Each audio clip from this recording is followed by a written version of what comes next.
Our relationship with the Korean Peninsula needs to be fixed.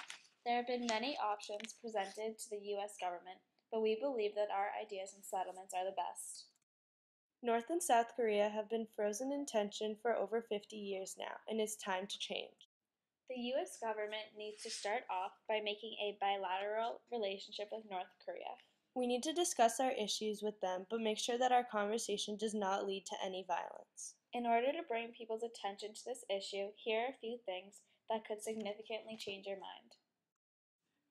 Our troops are stationed at the DMZ, not doing anything to support our country or South Korea. Having our troops stationed at the DMZ only provokes North Korea to start a fight with South Korea at any given moment. Also, having nuclear weapons in North Korea creates a threat to the surrounding countries. We want to become a trendsetter and stop and demolish all nuclear weapons. Without all of the tension between the Koreas, their government and economy would boost up dramatically. Also, they will gain allies from one another. So how should we start setting up a treaty with the Korean government and convincing them to come together? First off, we need to bring the two countries together. Then we must negotiate a plan that will benefit both countries.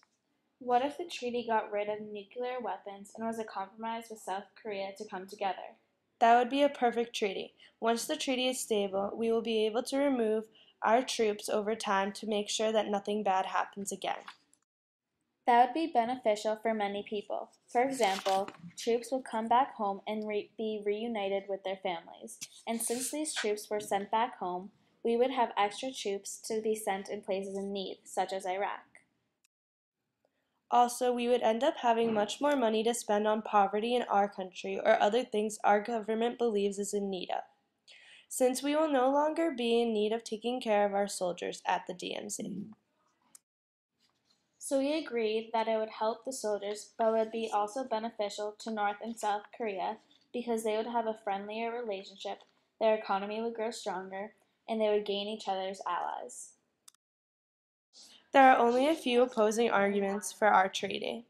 If the treaty doesn't work out, then more tension would be made between North and South Korea. Also, North Korea may not want to give up their nuclear weapons. Yes, though the logistics of our plan have been worked out well. Everyone must recognize that we are not doing this treaty just to help our country, but to also benefit Korea as a whole. If everyone agrees with the treaty, then the 60 years of tension before will no longer matter. Support our option and you will see a significant change for the better.